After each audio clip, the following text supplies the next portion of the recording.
es solamente lo que no hemos visto, es la clase de epitelio, tejido epitelial. Y este embrión en un comienzo va a tener solamente dos capas. La primera capa se va a llamar epiblasto, que significa sobre, epi, sobre, y la de abajo se va a llamar hipoblasto. Pero luego, esta capa de célula del epiblasto, que se ve aquí en celeste, en azul, las células van a empezar a bajar, a migrar. Y acá está el embrión visto desde la región dorsal, la espalda. Y algunas células se van a quedar acá entre medio y van a originar una tercera capa. Y ahora este embrión no es bilaminar como esto, sino que es trilaminar. Y ahora cambia el nombre de sus capas. Vamos a tener el ectodermo, que antiguamente se llamaba epiblasto, el mesodermo y el hipodermo. ¿Ya? Endodermo, perdón, endodermo. ¿Ya? Todas las capas vienen de una sola estructura, que es el epiblasto. ¿Ya? Y el hipoblasto desaparece. Y el epiblasto origina entonces el ectodermo, mesodermo y endodermo.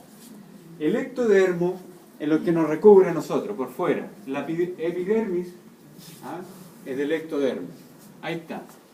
La epidermis, la córnea, mucosa nasal, bucal, la dentina, ¿cierto? Glándula mamaria, glándula de la piel. Mesodermo, que son estas células que están aquí en rojito, tenemos el endotelio, tubo renal, mesotelio. Y el endodermo, mucosa, la vía respiratoria y digestiva, o sea, lo que va por dentro de un tubo. ¿Ya? Endo significa interior. Páncreas e hígado tienen este origen, endodermo. ¿Ya? Ese es un embrión trilaminar. Vamos a ir viendo más abajo algunas cosas que no hayamos visto. Esto es cosa de memorizarlo nomás. ¿Ya? Rara vez pregunto esto, rara vez, no lo voy a preguntar. ¿Ya? Eso lo vimos, estoy comparando mi clase con respecto a la clase que hay acá en Úbila, porque a ustedes les va a servir estudiar harto con esto. Epitelio simple plano quiere decir un epitelio de una sola capa. Este es el núcleo y corresponde a todos los vasos sanguíneos. Los vasos sanguíneos tienen endotelio, un epitelio simple plano. Simple o mono estratificado es lo mismo. ¿Ya? Todos los vasos sanguíneos. ¿Ya? Los epitelios. ¿Ya? Hay algo distinto. A ver, ¿qué más? Especialización apicales. Por ejemplo, el epitelio pseudoestratificado, ustedes tienen claro que realmente no son distintos estratos, sino que todas las células llegan a la lámina basal, pero los núcleos están a distintos estratos. ¿Ya? Pero todas las células llegan a la lámina basal. Distinto a lo que ocurre en un epitelio estratificado, donde las células que están arriba no llegan a la lámina basal. ¿Ya? Y aquí hay una especialización apical que está presente en este epitelio pseudoestratificado que es epidídimo, y esta especialización apical se llama estereocilio. El estéreo significa falso, falso cilio. Y solamente los cilios tienen movimiento, esto no. Por eso es un falso cilio. ¿Qué otra cosa distinta? Fíjense acá, epitelio pseudoestratificado, pero este epitelio pseudoestratificado es de tráquea. Y si es tráquea, tiene cilios.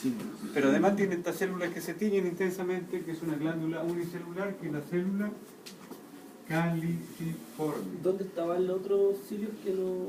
Los cilios están presentes siempre en estructuras, son estructuras móviles. Sí. Lo vemos en el sistema respiratorio, lo vemos en la tuba uterina, en la trompa.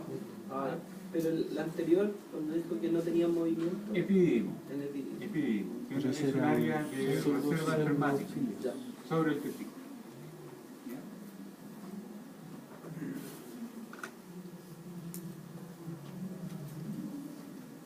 Todo esto ya lo hemos visto.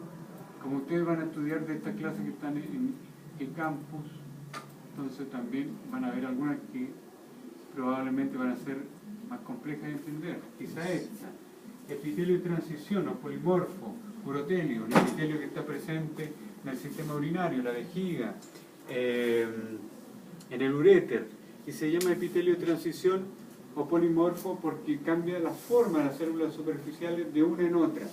Por ejemplo, una vejiga llena va a tener las células superficiales más alargaditas, pero una vejiga vacía, las células superficiales del lumen se encogen, ¿ya?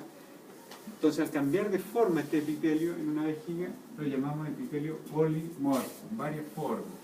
A medida que se llena la vejiga, la capa superior de este epitelio se estira.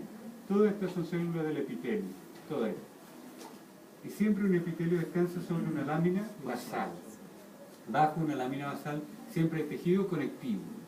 Y la unión de epitelio más tejido conectivo subyacente forma la mucosa. ¿Ok?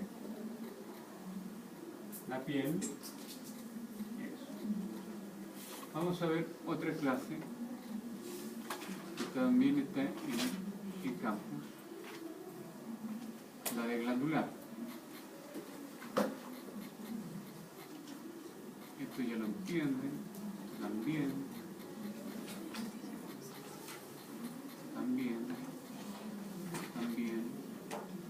Glándulas tubulares, por ejemplo, en el colon, intestino grueso, se fijan un solo tubo. Pero aquí, fíjense que hay una célula que se tiñe débilmente en el colon, intestino grueso. Estas células son también células caliciformes, ¿ya? A este nivel, lo que llega en el lumen, el contenido del lumen, está extremadamente deshidratado. Para que no erosione este epitelio, entonces las células caliciformes van a secretar moco, ¿ya? De tal manera que se lubrica ese colon y no va a ser dañado ni erosionado por el contenido que va por el lumen. Eso también, esto lo vimos, esto lo vimos. ¿Qué tipo de glándula es esta?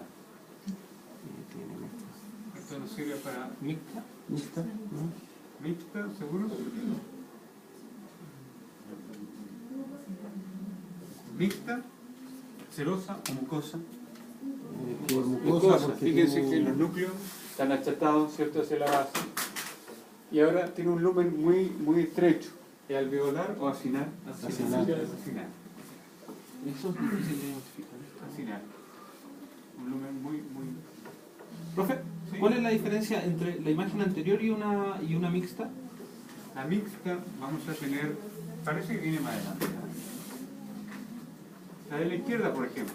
¿Ya? Esta es una mixta, pero aquí hay una tinción especial para teñir el azúcar, el moco, que es azul. ¿Ya? Y aquí, fíjese que este mismo adenómero tiene una secreción serosa acá en la periferia y mucosa, el mismo. Pero ahora cuando hacemos una tinción con hematoxilina y eosina, ahí el moco no se tiñe porque croma a fuego, sí, pero aquí tiene secreción serosa en el mismo adenómero. Fíjese que aquí se tiñe intensamente y acá no. ¿Ya? Es cromófobo. Pero la otra también presentaba ambas tinciones. ¿Y eso? Sí. Es una tinción completamente homogénea por background, por exceso de tinción. Pero acá usted solamente ve el núcleo que siempre se va a teñir con hematoxilina y esto se tiñe débilmente. ¿Ya? Aunque le meta mucho colorante, esto es lo máximo que alcanza.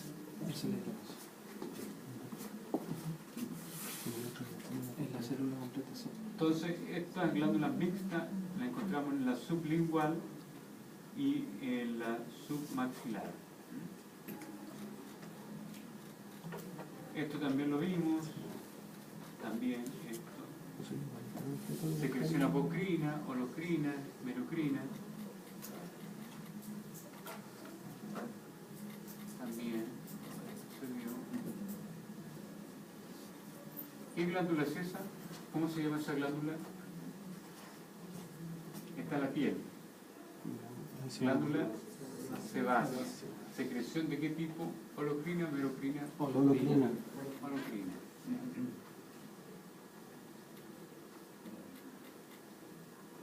Aquí está la tiroides, la suprarrenal. Acá está la corteza, la glándula suprarrenal. ¿Ya? Esta parte es la corteza, la glándula, y la porción central en la médula. fíjense que lo más periférico de esta glándula a este nivel se llama zona glomerular. Y esa es la zona que secreta aldosterona.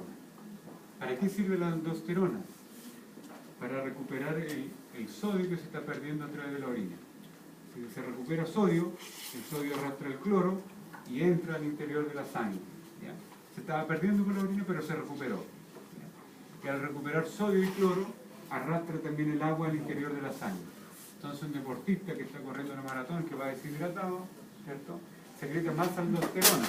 ¿De dónde viene esta aldosterona? De la corteza de la glándula suprarrenal, para recuperar esa sal y arrastrar agua hacia el interior. ¿De qué zona de la corteza? La zona glomerular.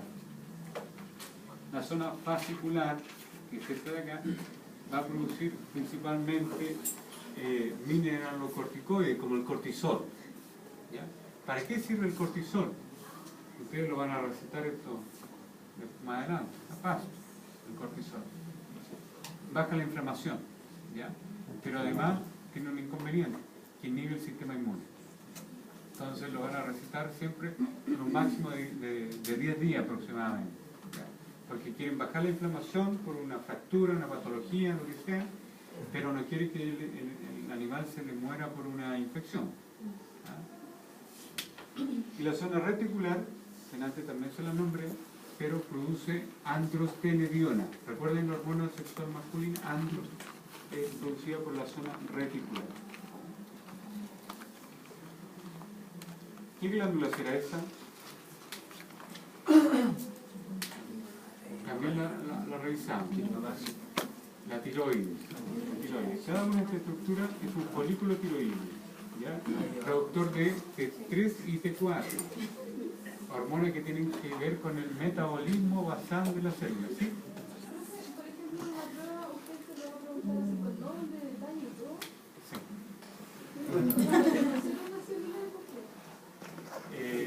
Las pruebas prácticas generalmente son proyecciones de imágenes y tienen que hacer el diagnóstico. Se envía eso, se proyecta y usted tiene que saber que es un folículo tiroideo.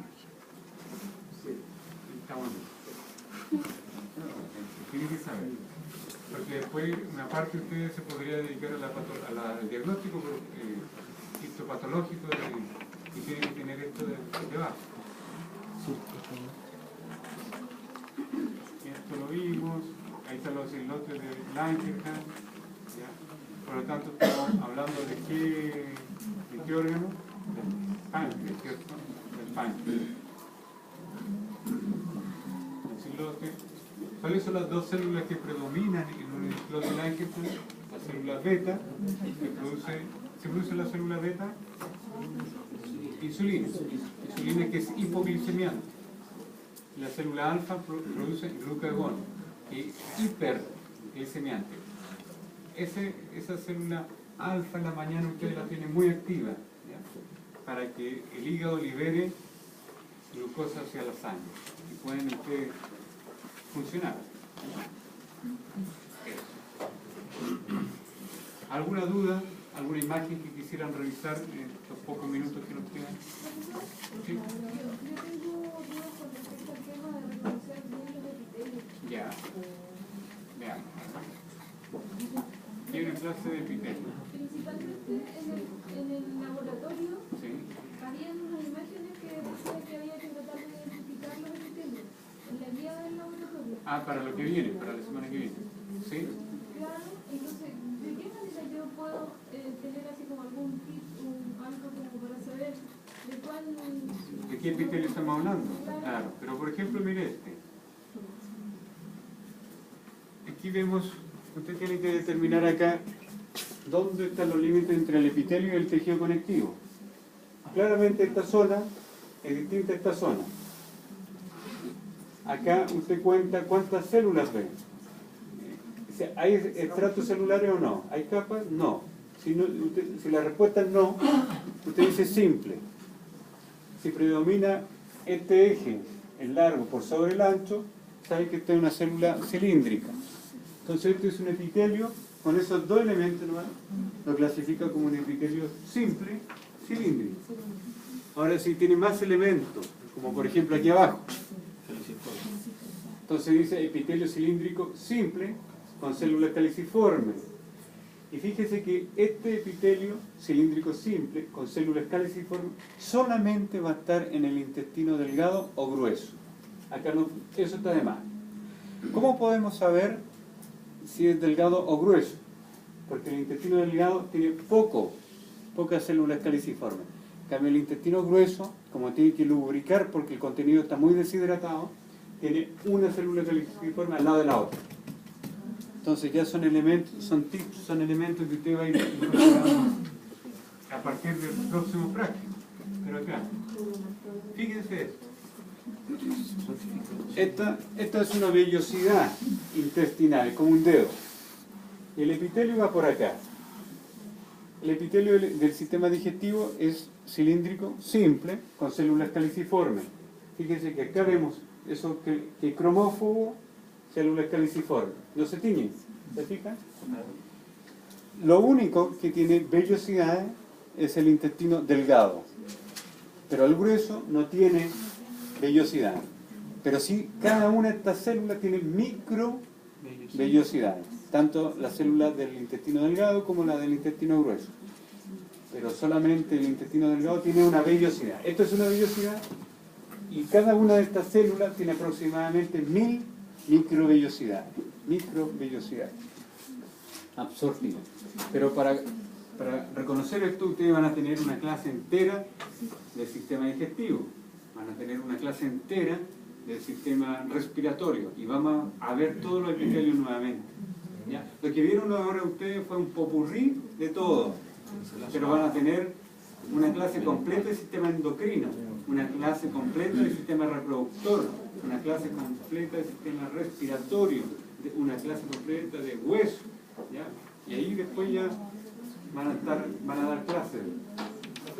Ahí, cuando los animales tienen gastroenteritis, la semana pasada yo le pregunté que se escama en la microvellosidad. en la célula caliciforme usted dijo que tenía 1000 microvellosidades. No, la célula caliciforme no, sino que la célula que acompaña a la célula caliciforme, que son los enterocitos. Esas son las que tienen microvellosidades. ¿También se notan las microvellosidades? Las microvellosidades se eliminan. También. Claro, por ejemplo, cuando hay parasitosis con Giardia lamblia, se elimina la microvellosidad, por lo tanto no hay poder absortivo y sale mucho líquido en las deposiciones, diarrea.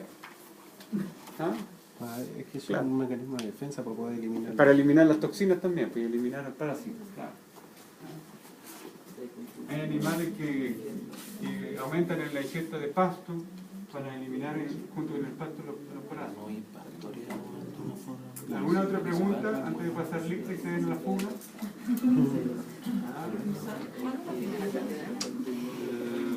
No tengo idea, pero yo creo que está eso en el programa. Debería estar. Sí. Profe, todos los epitelios son avasculares, ¿cierto? Todos los epitelios son avasculares. Vamos a pasar lista rapidito, a ver.